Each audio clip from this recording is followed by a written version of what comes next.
Thank you, Miloš. Good morning, everyone, and I would like to thank Sasha Ljuboja, my friend, for inviting me over. It's an honor and pleasure for me. We don't have much time, so let's start off. As for obesity, there is an epidemic of obesity. A friend of me, Sokol Sokolovic, an academician and a university professor, I told him, he said at that time, when you are obese, it means you are not really a well-bred person.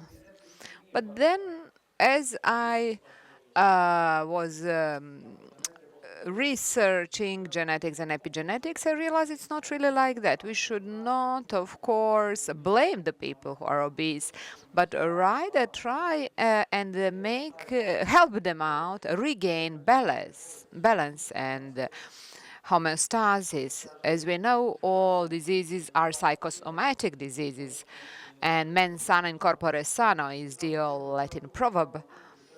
I think that when your mind is healthy, then your body also will be healthy. But we have lost the balance, and there is a disbalance of homeostasis. And one of the key areas is genetics and epigenetics of obesity.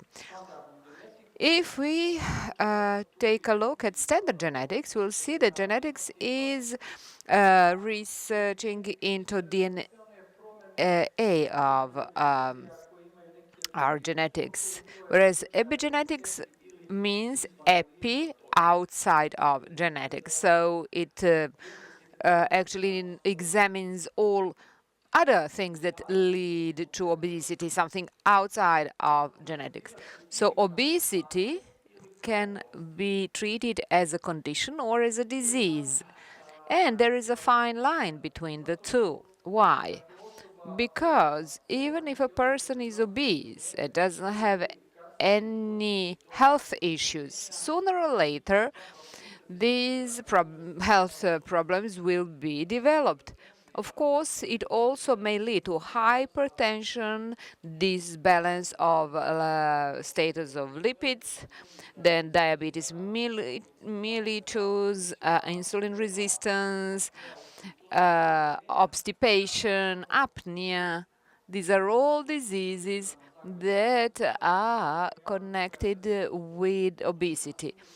Obesity of 10% of body mass index is pre-obesity, and that of more than 20% is deemed as extreme obesity. There is a study in Copenhagen that has been going on for 40 years, and over 100,000 things were covered by the study. Being a little bit obese, just a little bit above the BMI, is not such a bad thing. These persons have better values when it comes to high density lipoprotein, less likely to suffer from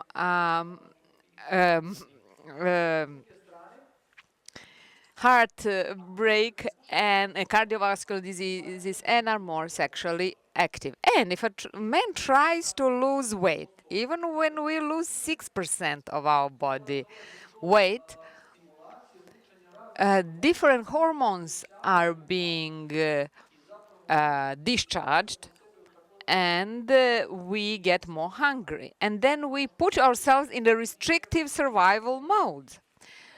Genetically, we don't have a gene for losing weight. We only have a gene to accumulate energy. But how can we deal with it? It's hypokinesis. The problem is hypokinesis, which is not moving enough, lack of movement. So we all tried, for example, when we came here, to park the car just in front of the hotel rather than walk, for example, 1 kilometer. I have clients who come for my training, who would really do everything within 1 hour, but still would wait for the lift to climb up only 2 stairs. So hypokinesis has affected biokinetics of our back, of our spine, because nowadays people live sedentary life. There is the graph of body mass index that has been on for 1934 till 1214. Sorry, 1984 till 2014. This is for the US citizens. So over 60% of us has surplus of fats in our body. And obesity is one of the greatest challenges of modern science and modern medicine. And the obesity has been tripled since the 80s to date, mostly because of hypokinesis. You can see that there are over 1 billion of people all over the world who are obese, according to the Lancet magazine, out of which over 800 million are adults and about 100 million are children. And the observed is that the same number is the number of the people who are hungry. So over obese, there are 30% of them, 36% and 20% of obese. This is a map of impacts on obesity. It's a kind of graph or a map, as you can see. Then one day I realized I really have to inquire into this topic. Shift company is developing maps and graphs when they need to explain some area of life in a visually acceptable manner. In the very center of this map, just for you to understand how many epigenetic factors there are. So in the middle of it is energy balance, the balance that we talked about. All closer factors, those that are closer to the center, have impact the disbalance of energy balance. But these are interrupted lines and full lines. Some of them positively affect the energy balance, the other affect negatively energy balance. And their motto is to actually explain the complexity of obesity in a simple way. For example, in Belgrade, there are so many fitness centers. There are so many nutritionists. But we've never had, in spite of that, so many ill and people and obese people, which actually shows that even the recommendations of doctors, of modern medicine, they keep saying be more physically active and eat less. None of it works, obviously. And one of the reasons for it is that there are so many subclusters that impact the energy balance. For example, individual psychology, social psychology, individual activity, activity of the environment, food production, food consumption, individual and general physiology. Even pathophysiology can be added here. Plus, there are the impacts of some other clusters from this map. Take a look at the impact of the media, social factor, psychological, economic, medical, biological, and so on. All these factors in their own right impact the disturbance of the balance. If we take out just one part of the map and see the level of available energy, imagine if here in front there was some catering served to us. We all would eat at least something from it. Or if I ask my clients, do you stick with your nutrition plan? They say yes, and how do you manage it? They said, yes, I skip my meals. But if you work in an office, do you take the food offered to you by your colleagues? Yes. So a person that way disturbs energy balance, or else reliance on pharmaceutical drugs. I want to lose weight. Give me a magic stick, a supplement that will make me lose weight or help me. Or the level of activity in childhood is another important thing. That sub-factor says if the kids who are extremely physically active throughout their childhood are less likely to be obese when they grow up. When we ask our clients of our age, were you brought up? Did you were involved in sports? For example, the kids who were raised in a rural area, who would carry logs or do some other field works, have will actually contribute to this child not disturbing energy balance. It depends on whether we as parents and society invest into our kids being physically active. Then modeling of activity by parents. That's an important thing. So if we go to holiday to an all-inclusive hotel and you keep eating all day long and doing nothing. And then you can have an active holiday where you will be hiking, swimming, and so on. For example, when we have some kind of holidays in this country, we usually want to prepare some good food and indulge in it. So this all will eventually lead to the disturbance of energy balance. So I wanted to explain in this map that this is a very complex area and to show you how there are so many epigenetic factors that may lead to the disturbance of energy balance. The environment cannot be an isolated factor that impacts the body mass index. So why are we obese requires the examining of the reasons as to why some people eat more and why some people are metabolically more efficient and lose more energy, consume more energy. For example, you have friends who eat a lot but they don't gain weight.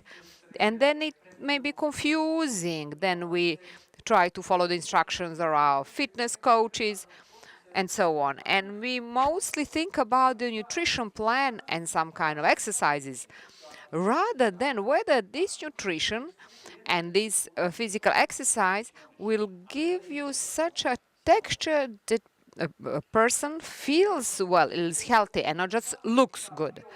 So in order to understand biological varieties, we need to understand the varieties in genetic heritage. Jason Yellow, a scientist from Cambridge Institute and is dealing with epigenetic of obesity, in one of his books,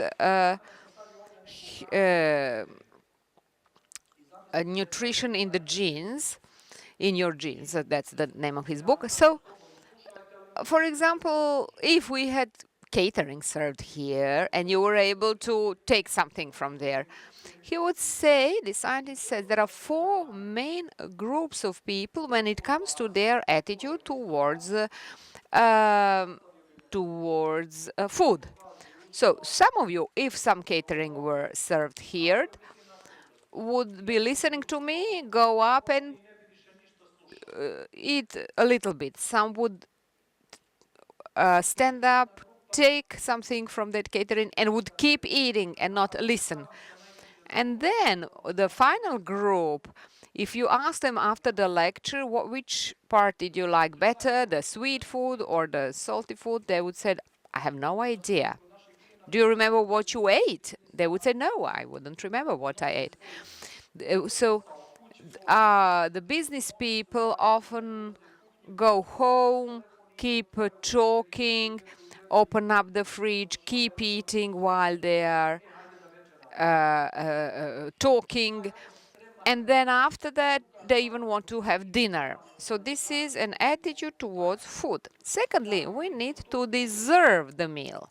For example, if the catering was served here, I would take a look at it, and then I would think twice whether to help myself with some of that food. So if I'm going to have a training or not. So have I deserved this meal or not? This is a gene that we inherited when we had to hunt down animals in order to survive, to eat them. Then there is the so-called epigenetic imprint, another important thing. So this, when you are young, I can go out, eat, smoke, and so on. But throughout that period, we imprint this into our genes, and our descendants may activate these genes. So it's not irrelevant as to what kind of genetics we have. It is also important how we behave in terms of epigenetics. There was a research that I found, namely in Sweden in the last century. A lot of people died out of hunger because there was not enough potatoes, so several million people died. And it was at the beginning of the 20th century, namely in 1905.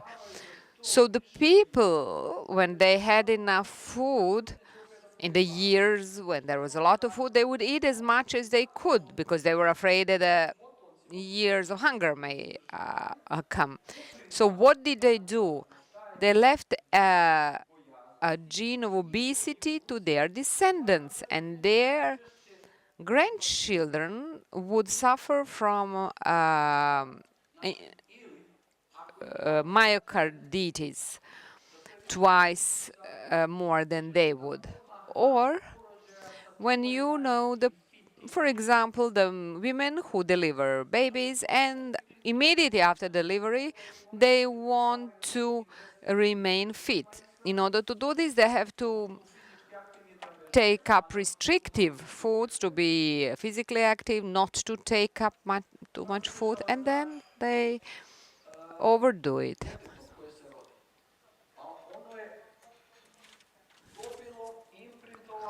What happens to the child who was born? They were imprinted the obesity gene, and they are likely to get the diabetes. What about another pregnant woman who would eat too much? Who is overeating, or she is eating for two persons, not just for one son. There's a saying in Serbian. According to different studies, there is high likelihood for that child to get diabetes. So this genetic imprint is important both of us and it's important not just for our children, but also grandchildren and great-grandchildren. What are the fats in our body? We have adipocytes or lipid or lipid droplets.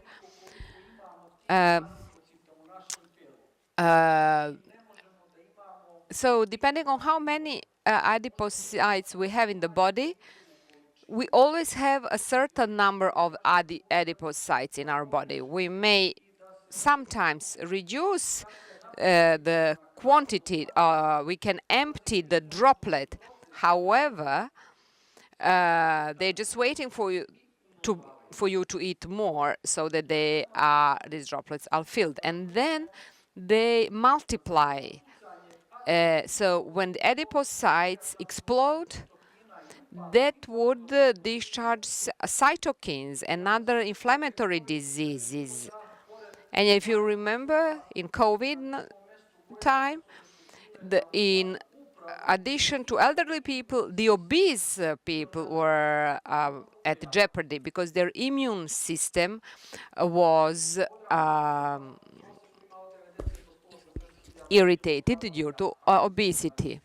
If a person has too many calories accumulated in their bodies, we have several types of adipose cells.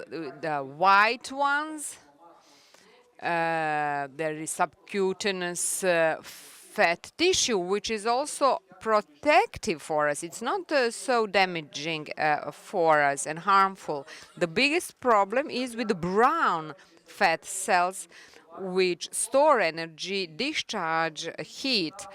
And this surplus of energy through these droplets of triglycerides, together with some other cells, are metabolically active. We cannot impact that activity, and there are 130 different hormones are discharged by adipocytes, and they behave independently of our body.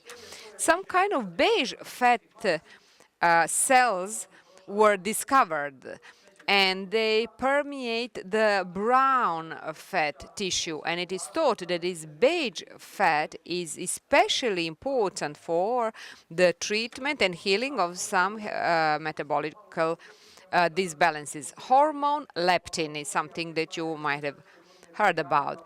Friedman Laboratory reported in 1994 that they discovered the mutation of this gene, and they call it leptin. The leptin is a hormone of hunger. So when the leptin was discovered, everyone thought it was a drug or medicament for obesity. However, only with the people who don't have the capability of reproducing adipose tissue, they were treated with this leptin, but not the obese people. If we take a look at the structure of the brain, so brain makes out 3% of body mass, whereas 90% of glucose is consumed by our brain. Then what does our body do in the face of hunger? Our body is filtering out the distribution of energies. For example, if you're extremely hungry, for example, you didn't eat anything for 2 or 3 days, or if you were detained, captured, or in a situation, you remember people becoming cannibalistic because they had nothing else to eat. At that moment, the brain has a desire to survive, and it is shutting down all other functions of the body. Primarily, the reproductive function would be closed down. I once spoke in a podcast about artificial infertilization. Why do the obese women who are on different diets also have a problem with becoming pregnant, not even with IVF, because their brain is shutting down reproductive functions because that woman is on and off on a hunger regime. On the other hand, an expensive metabolic function that the body has is the immune system, and it shuts down also. And very often, in the case of athletes, particularly martial arts, they embark upon a restrictive regime, food intake, in order to get into a category. And we are monitoring how many times a year they have cold. We think that athletes are healthy, but they are exposed to stress. And we therefore test all athletes and recreational athletes, and they get supplementation, omega-3 acids, so all based on a broader image and broader idea how the brain operates. Leptin circulates in the blood, and it sends information about the amount of fat tissue in brain and some reserves of glycogen in muscles is about 450 calories in muscles, about 500 in liver. So we have about 1,000 calories in the body. And the question can be asked why obesity is not healthy. We mentioned all the diseases that it can cause. On the other hand, overweight can be an aggravating factor. You will be less physically active, you will lose the muscle mass, you will have apnea, cardiac arrhythmia. We have two types of obesity, apple-like and pear-like shape.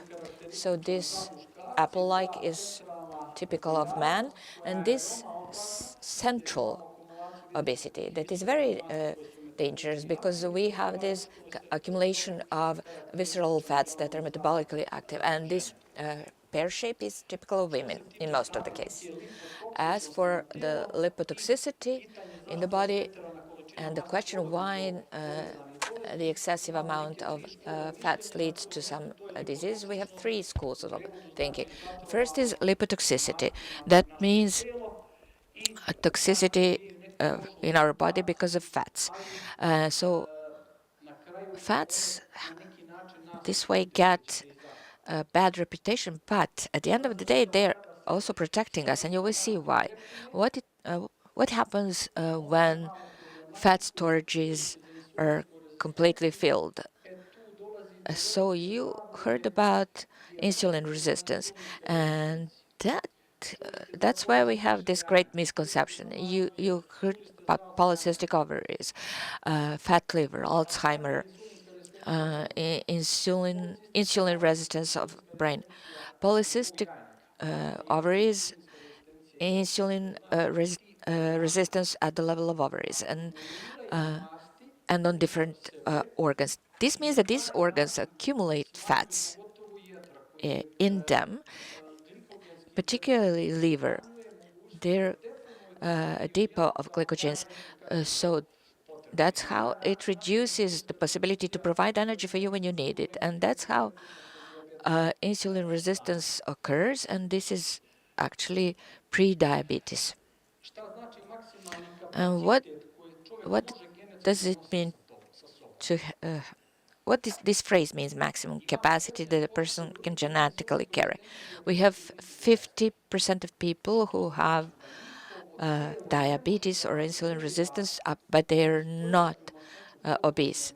It means that their body cannot accumulate subcutaneous fats. So we have accelerated accumulation of fat in the mentioned body organs. Dr. Stephen O'Reilly described that in a research as a tap, and you just let water flow into it and open the bottom. So this is the energy balance. As much water comes in, that much water will get out. So what will happen if I eat more, if the tap is open? If I eat more, it will accumulate and it will overflow. So we have different capacities of a bathtub. You will see a person with 265 kilograms. He had 305 kilograms at one point in time. Now he is down to much less, but he's completely healthy. So he has this huge capacity of this bathtub. Most of us wouldn't have survived this probably if we had been in this phase. So I also wanted to know if we we go to liposuction. I will finish very soon. I was researching. You will have these problems and those problems, but nobody says that they will get insulin resistance. If you remove an important organ from the body and you don't change habits, then the surplus has no place to accumulate. So you have healthy people who resort to these methods in order to look better. That I told you this. And the third school is the state of chronic inflammation. and they lead to inflammatory processes, and they will undermine health, definitely. Why our brain becomes choosy? You were all on different celebrations, weddings, St. Patrick's Days, five-course meals. You eat and eat, and then you can't take anymore. People keep offering you food, and you say, I can't have anything more. And then a cake comes, and you can accumulate another 1,000 calories without any problem. And if it's anything else but the cake, you would feel the urge to vomit. So that is also evolution, an evolutive development.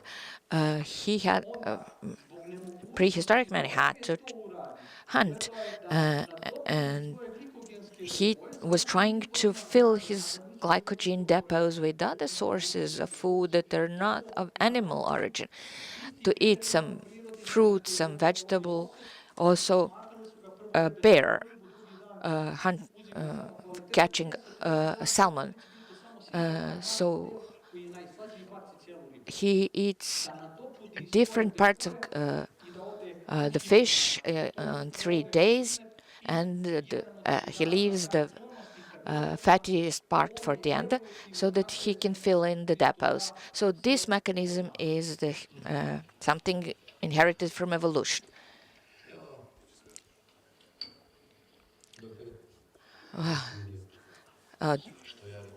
Doctor, I'm an idiot. Why, Archie? I was eating everything, starting with the soup, then all kinds of meat and hors d'oeuvres, all kinds of meat, cakes of all kinds, and that was all just the appetizer, just to cheer you up a little bit. Just 2 more minutes. Studies, this an MRI of brain. Receptors for cocaine and sugar are in the same place.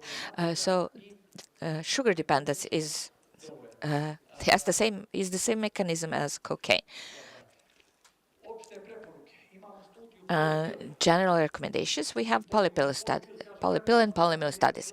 Polypill says cardiovascular diseases, people get therapy and risk is lowered. But these drugs are detrimental.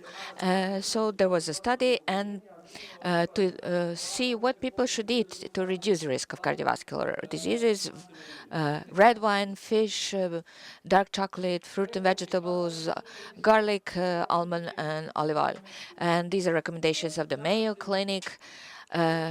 First, for cereals, vegetables as much as possible, citrus, berries, then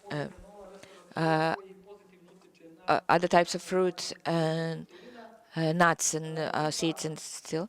Then glass of red wine, fish and seafood, chicken, and then in the end, red meat. So these are the latest recommendations regarding eating to improve the quality of life. This is how this looks like with the ingredients, with the recipes.